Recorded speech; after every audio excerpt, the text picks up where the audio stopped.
everyone, it's Alice and welcome to my rant review of The Matched Trilogy by Ali Condé.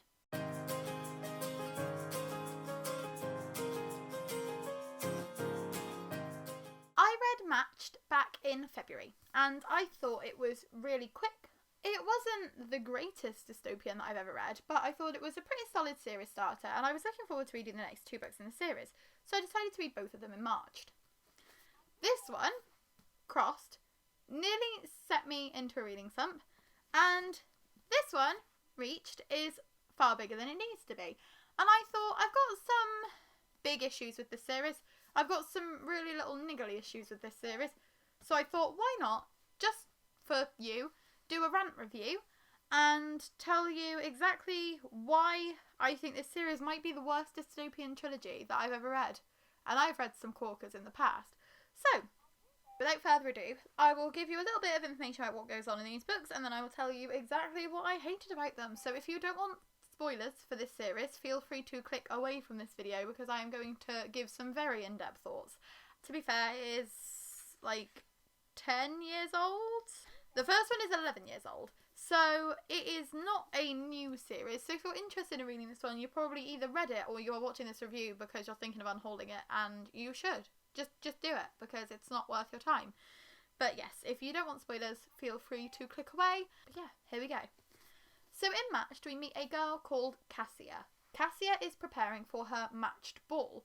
She will be teamed up, paired together with another person from the society who will be her one true love. So they will work together perfectly. But yes, Cassia will be matched up with this person. They will be together forever. They will have children together and they will continue on the good name of the society when they eventually get to meet, because they have to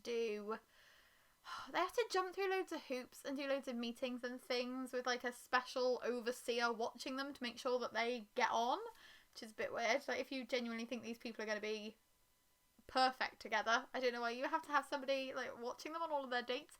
Bit creepy. But either way, Cassia gets matched up with her friend Xander. Wow, that's really surprising. She gets matched up with a guy who lives next door? That's like, wow, that's Taylor Swift levels of romance. And so she is like, alright with it. She's not the most excited. She feels sad for that because Xander thinks it's the most amazing thing that's ever happened to them. But she looks at, they get like a little memory card thing, and she looks at it the next day and there's someone else's face on the card. But it's also someone that she knows. So Cassia has this guy called Kai. He shows up on her card instead, and she's like, oh, that's a bit weird. Because he's an aberration, which means he is not allowed to have children. He is not allowed to get matched. He just has to serve the society until he dies, basically, because his parents were outcasts and you get tarred with the same brush as your parents in this universe. So Cassia's a bit sad for Kai. She's a bit sad for herself because she's like, well, maybe he is the one I should have been matched with. So they start hiking together, and there's lots of description of hiking. So much hiking. And I don't care for hiking, so that wasn't it for me. Meanwhile, Cassia's granddad dies because he reaches the ripe old age, I think it's 80. And as soon as you hit this age in the society, they do a final banquet. And at your final banquet, you can eat whatever you want to eat. You can share memories with your family, and then you just die. So, wow, they've made it so the society is so good that everyone dies on their 80th birthday. Like, they must have gotten it perfect. There's no way they're actually killing people, right? Of course not. Yeah. So Cassia's granddad leaves her these two poems. You're not allowed to have poems because they have a list of 100 things that they can enjoy. 100 films, 100 TV shows, 100 poems, 100 pieces of artwork. These poems aren't on it. So Cassia's reading the poems to herself in the wood, and Kai comes up behind her. There's a branch snap. Someone's seen me. Whoa, I'm going to get like trapped and I'm going to get made into an aberration because I have illegal poetry. No, they're just going to fall in love instead. Woohoo.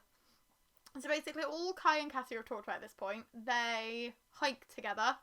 He teaches her to write because they're not allowed to write for some reason. I don't actually think that's explained. And then he teaches her how to write and they share poetry. And it's not even romantic poetry, it's like Dylan Thomas. It's quite sad. And there's another poem at some point.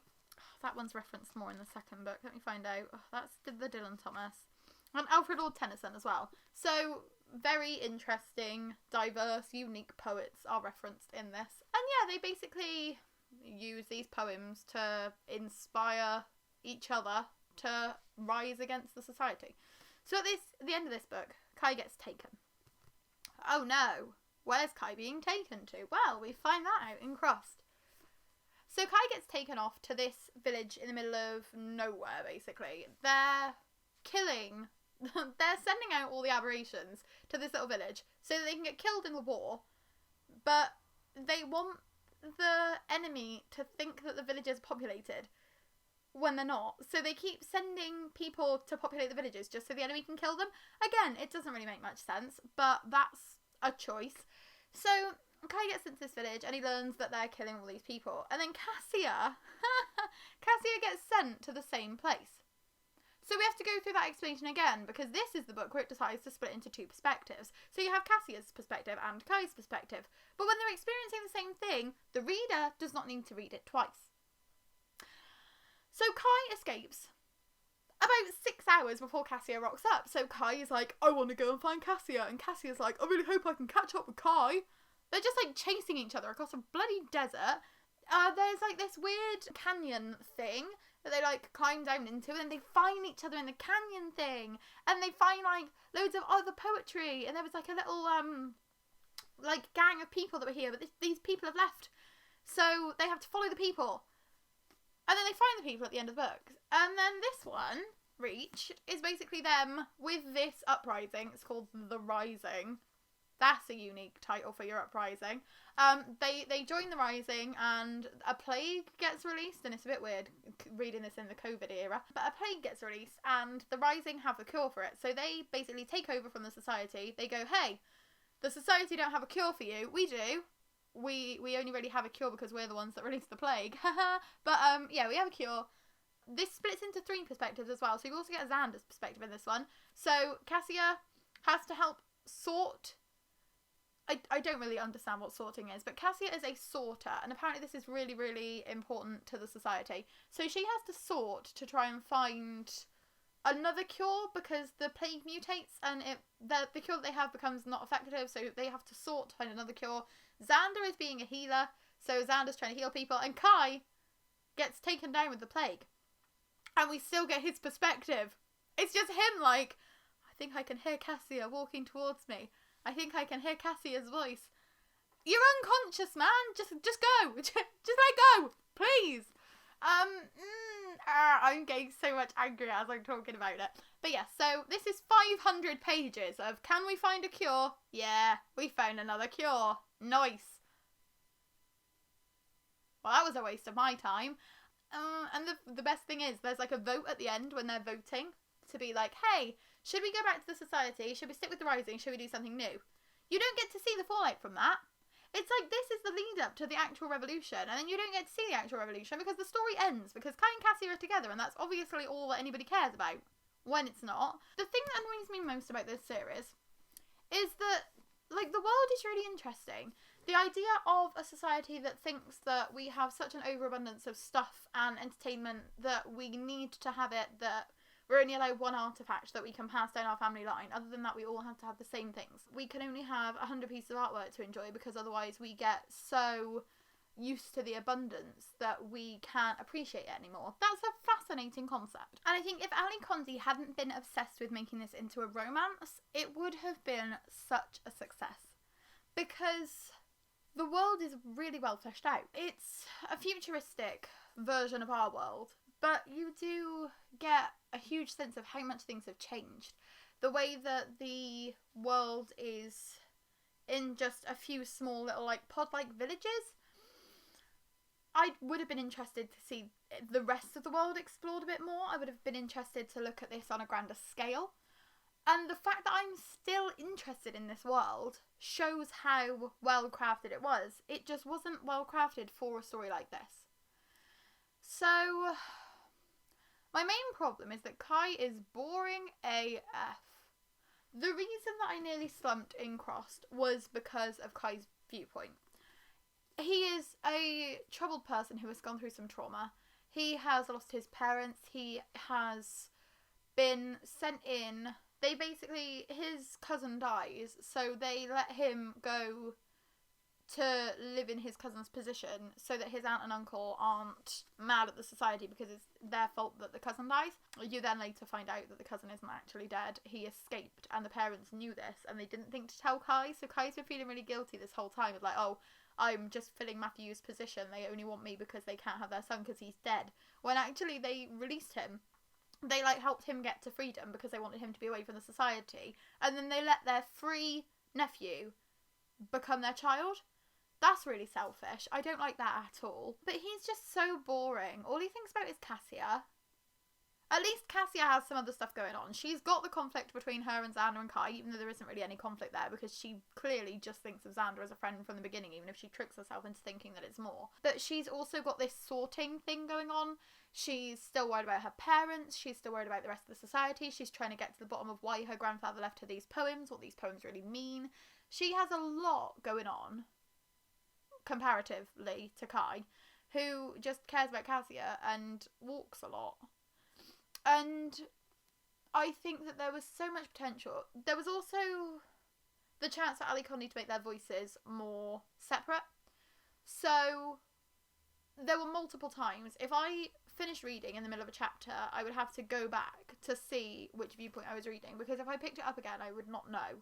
The voices were not very different to each other. They didn't have unique voices.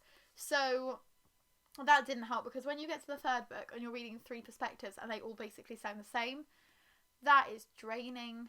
And if Ali Conley had just made the effort to make her characters sound more different, even if she'd made Kai so intensely boring that he didn't even think about Cassia, he literally just walked, at least he would be different. But that just really annoyed me.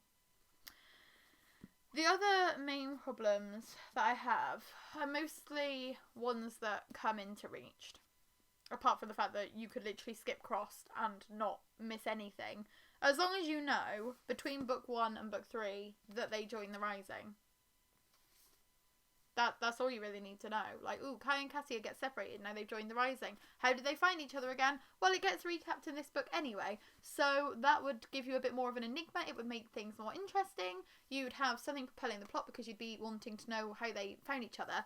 Instead, you know for a fact that there's a third book in the series, so you know that they're gonna find each other at some point. They're just chasing each other through a desert, and it doesn't really make a difference. But my other main issues are with the background characters. So you have a secondary character called Indy. Indy and Cassia meet at, this little thing that they're doing. I'm not quite sure. They're, out training to do more sorting stuff. And Indy is the one who is meant to get taken to this village in the middle of nowhere. But Cassia ends up taking her position, and then Indy also gets to come along. They just have, an extra person to populate this village for cannon fodder. And Indy is pretty interesting, actually. She's got some kind of anger issues. She's a bit confrontational. Cassia doesn't know whether she can trust her. So there's an interesting dynamic there as they're developing this friendship, and Cassia's learning to trust someone who she doesn't know that well. But then Indy steals a picture of Xander. And Cassia finds her staring at it and is like, "You're in love with him." And Indy's like, "Yeah." You've seen a picture of the guy. How are you in love with him?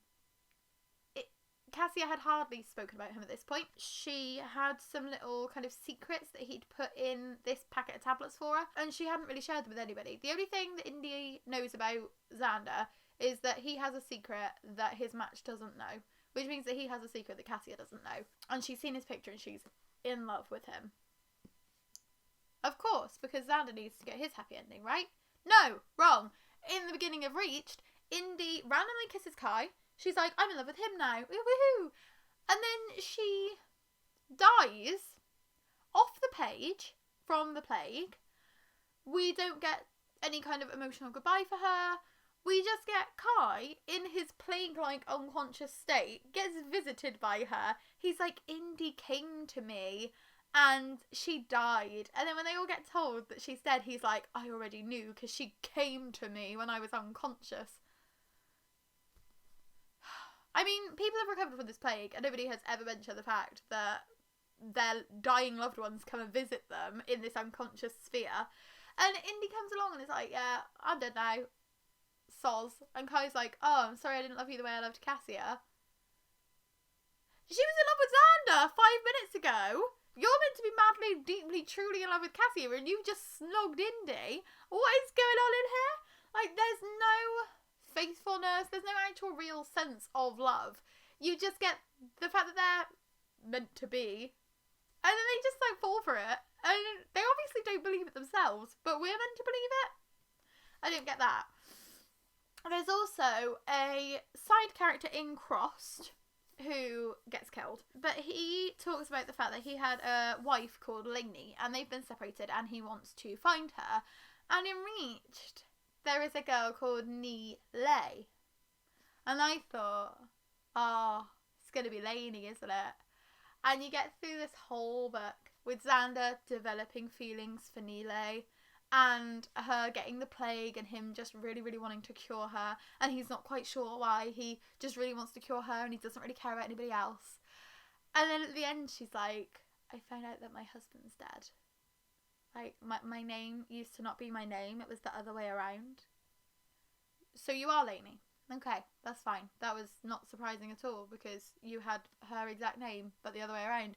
And then, like, the chapter later, Xander has feelings for her, and he's like, oh, I'm going to have to leave. She's mourning her husband. I can't make a move on her. That's a bit weird. So he leaves. She follows him, and they kiss, and she's like, I love you. Bitch, you've literally just found out your husband's dead. Your husband who you've been waiting for and mourning this entire book. Like, preemptively mourning. She has a feeling that he's dead. She doesn't know. Then she finds out. And then, like, a chapter later, she's stuck in Xander. Because Xander needs to get a happy ending. We had to write in a character that would fall in love with his picture, and then we had to write in somebody who didn't even mourn her husband for more than a week. Rage fuels me. Rage fuels me! Xander deserved better. Xander didn't deserve Cassia, because Cassia is pretty irritating. But Xander deserved better than that, because that is just cheap AF. The guy who died, I can't remember his name, but he deserved better. He was nice, actually. He just really wanted to get back to his wife, and he really cared for her, and he didn't care about the fact that he'd been made into an aberration and completely exiled because of her. He just wanted to get back to her because he loved her, and she loved him so much that she tells another guy that she loves him, like a chapter later. This is not the one. And the fact that this book's like 500 pages and that's basically all that really happens. Oh, we found a cure. I love you. Even though my husband's just died. Oh, now let's vote and see if we're going to go back into the society. How did this even get published? Like, I gave Match 2.5 stars because it is a really promising opener. The pacing is good. Cassia's voice is more interesting than having 3 perspectives jammed together for literally no reason. The world is interesting and it has potential. And then Crossed was a 1 star, my first 1 star read of this year. But did I let myself finish the series there? No, because I thought that it would live up to its potential. And then Reached comes along and Reached gets 2 stars because it's not bad. Reading it in a time when there is a global pandemic going on and watching this plague break out and them not know what to do and all the different things that they kind of do to try and combat it and try to save the people who are being inflicted with it. Like, that's interesting, especially reading it through the lens of COVID. But it's just not really enough. It doesn't save the series. And it also feels like it was just half-assed slammed in at the end. That being said, I was low-key impressed with the fact that something that seems like a throwaway, really unimportant aspect of the first book does become the thing that changes everything in the third book. And it wasn't humongous. I just thought it was a nice touch because it was something I'd forgotten had happened in the first book, even though I'd read them very close together. If I was somebody who had been reading these as they had been released, it would have been like a, oh my god, I can't believe she's brought that back. Like, in the first book, Cassia's mum has to go out and investigate these farmers who are growing this illegal plant, and the illegal plant ends up being the thing that fixes the cure and saves the world. And if I'd been reading these as they were released, I would have genuinely had like a mind blown moment, so it might have been more impactful. But instead I was like, oh, well, at least that makes sense, because it didn't seem very necessary. Her mum just, every chapter or so, just goes off to investigate some farmers. I thought it was just a easy excuse to have Cassia on her own, not able to talk about her feelings, not able to discuss everything that was going on, like developing this relationship with Kai because she didn't have anybody else to turn to. But it did have a deeper meaning, which was good. But that's basically the only redeeming thing about this series. And the fact they have beautiful covers. So I am sad that I am going to be unhauling them, because these covers, though, they're just like so simplistic and stunning, and I really, really like them. And I've had these on my shelves for at least 8 years.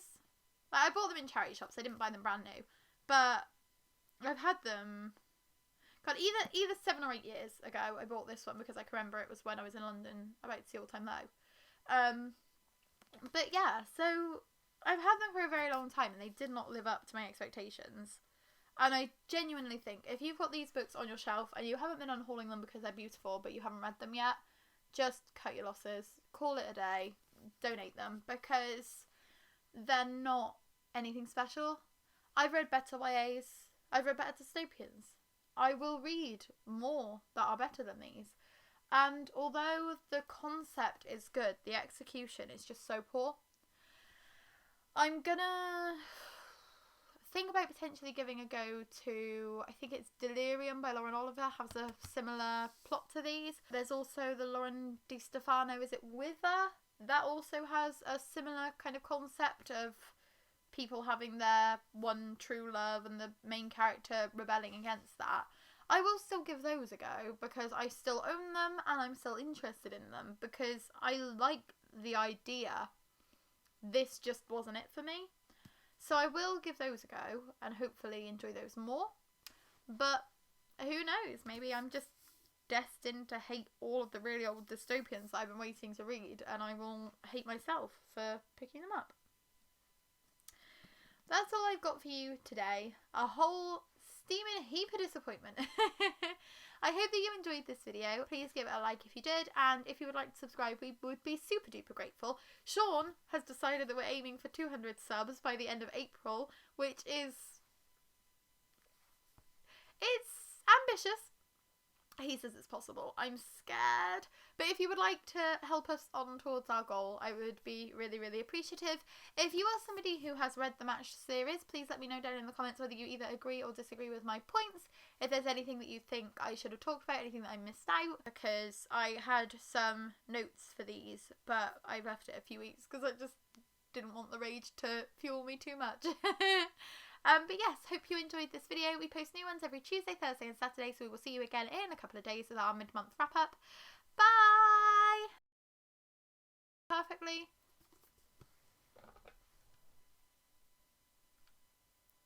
I don't know if it's still going. It is still going off. Why are you still going off? Leave, demon. But yes,